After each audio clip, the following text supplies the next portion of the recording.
Vamos falar hoje sobre as revoluções socialistas na China e Cuba. Ambas tiveram influência do marxismo e, através do apoio da União Soviética, fizeram suas revoluções. No século XIX, a China foi obrigada pela Grã-Bretanha a abrir 5 de seus portos aos mercadores britânicos. 2 anos depois, outros países iriam se beneficiar, como os Estados Unidos, França e Japão. As potências estrangeiras exerciam sua dominação com o apoio do imperador chinês, dos notáveis e mandarins. Os notáveis era composta por funcionários públicos graduados e os mandarins eram compostas por indivíduos letrados e admitidos por serviço público por meio de concurso. A população era formada por camponeses, que com seu trabalho sustentavam a corte imperial e as elites e viviam pobremente. Então, em 1898, eclode uma rebelião que daria origem à Guerra dos Bóxeres, que foi de 1899 a 1901, onde um violento grupo nacionalista lutava contra a presença dos estrangeiros e a corte imperial chinesa. Eles formaram uma sociedade secreta, conhecida como a Sociedade dos Harmoniosos e Justiceiros. Utilizavam, além de arma, os punhos e saíam dando soco. A revolta chegou a Pequim, capital do Império. A família imperial aderiu ao movimento. Muitos estrangeiros nesta época foram mortos. Então, as potências estrangeiras uniram forças e sufocou a revolta e reforçou a subordinação chinesa ao Ocidente. Nesse contexto, um grupo nacionalista disposto a combater a dominação estrangeira e a corrupção na corte chinesa irá surgir. Então, em 1900, o médico Sun Yat-sen fundou o Partido Nacional do Povo, chamado de Kuomintang. Eles estimularam a criação de sociedades secretas, publicações de textos críticos ao imperador e atos de rebeldia. Após 11 anos de luta, derrubaram o imperador chinês e proclamou a república.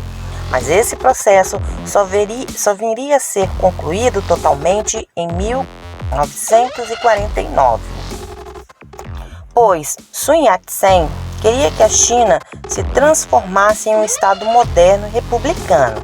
Mas isso não aconteceu, pois o território era extenso e muitas áreas ficaram nas mãos dos senhores da guerra e seus exércitos.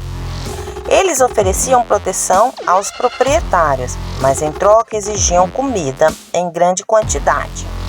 Os proprietários, por sua vez, para cumprir com a sua meta, aumentavam a pressão sobre os camponeses, que viviam miseravelmente, e isso espalhou fome e revolta por todo o país.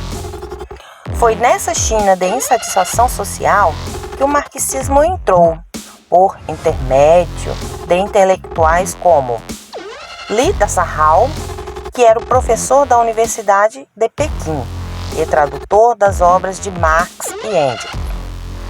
Os convertidos ao marxismo passaram a defender a destruição da antiga cultura baseada na hierarquia, na obediência e na submissão da mulher.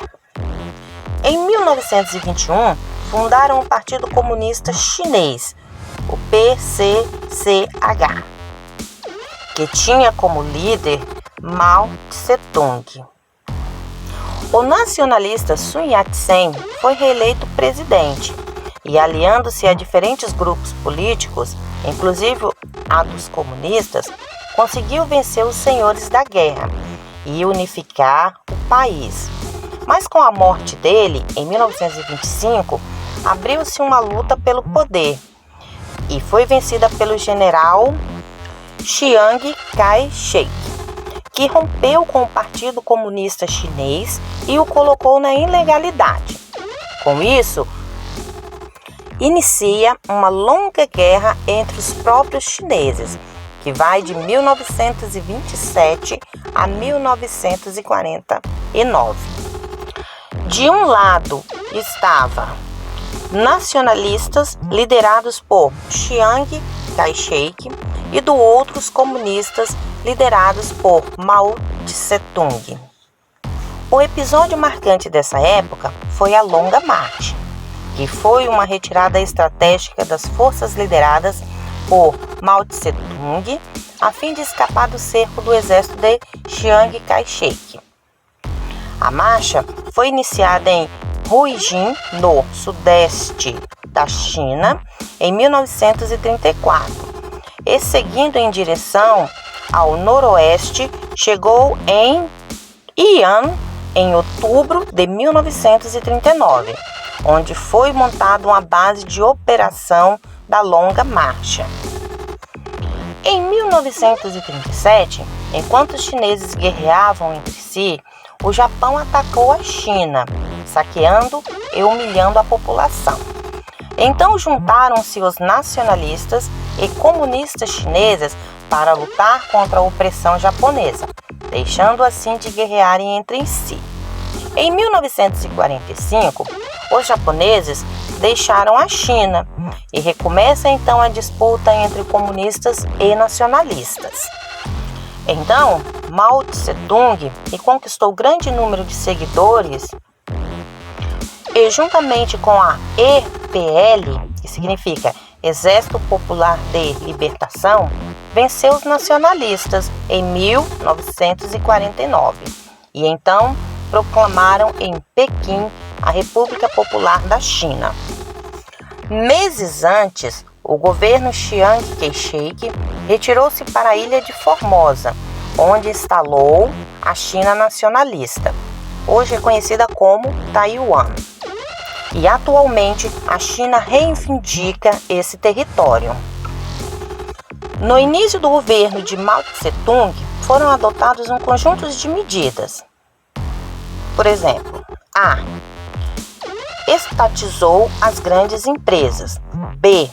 Expropriou e distribuiu terras aos camponeses. C. Implementou a industrialização com a ajuda da União Soviética. D. Concedeu às mulheres direitos iguais aos dos homens. Com isso, a economia chinesa apresentou altas taxas de crescimento.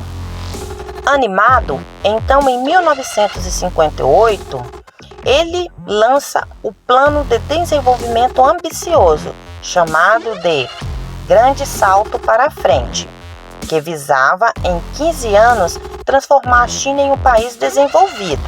Para isso, ele criou as Comunas Populares, que eram comunidades autossuficientes, formadas por 20 mil pessoas. E eles deveriam produzir tudo de que precisassem. Por exemplo, alimentos, roupas, calçados, ferramentas. Teriam que ter seus próprios moinhos, lavanderias, postos de saúde, escolas, central elétrica e etc. O Grande Salto não foi bem sucedido. A economia se desorganizou e passou então a faltar alimento. Nessa época, em torno de 30 milhões de pessoas morreram na China. O desemprego também aumentou. E o governo de Mao Tse-tung escondeu esses dados por muito tempo. Em 1960, a China e a Rússia entram em atrito, pois divergiam sobre a supremacia no campo socialista. O líder da União Soviética, Nikita Khrushchev, então retirou investimentos da China, abandonando-a. Em represária, Mao Tse-tung financiou fábricas, usinas e metalúrgicas na Albânia e emprestou também 112 milhões e meio de rubras para aquele país socialista que vivia na órbita soviética. Isso foi visto por Khrushchev como uma provocação. Enquanto isso, o povo na China morria de fome.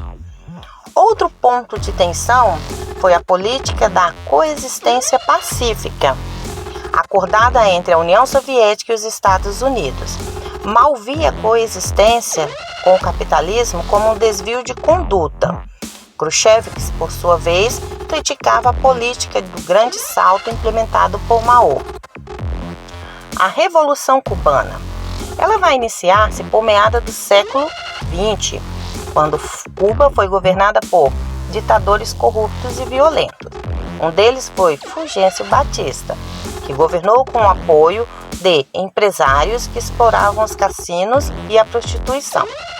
Opondo-se a essa situação, em 1953, o advogado cubano Fidel Castro e um grande grupo de pessoas, em torno de 120, tentaram tomar o quartel de Mocanda, na cidade de Santiago de Cuba. O objetivo era obter armas para derrubar a ditadura batista. Mas não deu certo. Fidel foi preso, mas 2 anos depois fugiu e foi para o México. Tempos depois, juntamente com 82 homens, Fidel Castro desembarca em Cuba, mas no confronto com Batista, a maioria deles morreram. Somente 12 sobreviveram e fugiram então para Sierra Maestra, cadeias de montanhas mais altas em Cuba. E de lá então iniciaram a guerra de guerrilha contra o governo. Nesse grupo estava o médico argentino Ernesto Che Guevara. Após 2 anos de luta, os barbudos, como os rebeldes eram chamados, foram ganhando apoio da população. Então, em 1º de janeiro de 1959, Fidel Castro, Che Guevara e Camilo Cienfuegos entraram em Havana, capital de Cuba, e conquistaram o poder. Após isso, adotaram algumas medidas populares, como reforma agrária, redução de 50% dos aluguéis residenciais e também dos preços de medicamentos e tarifas eletrônicas e eletricidade. Também nacionalizaram bancos e empresas considerados estratégicas, refinarias de petróleos, companhias de eletricidade e etc. Muitas delas eram estadunidenses. Com isso, em 1961, os Estados Unidos, então, rompem relações com Cuba e promoveram uma invasão à ilha por exilados cubanos treinados pela CIA, que significa Agência Central de Inteligência, mas foram vencidos. Então, em 1962, foi imposto o bloqueio econômico a Cuba. A relação entre Estados Unidos e Cuba pioraram, pois Fidel Castro havia permitido que os soviéticos construíssem uma base de lançamento de mísseis nucleares em Cuba. Então, o governo estadunidense reagiu impondo um bloqueio militar a Cuba e ameaçando a União Soviética com armas nucleares. Ao fim de várias negociações, a União Soviética concordou em retirar seus mísseis do território cubano, em troca da promessa de que os Estados Unidos respeitariam a soberania de Cuba. Esse episódio ficou conhecido como a Crise dos Mísseis, setembro a outubro de 1962, e foi um dos momentos mais tensos da Guerra Fria.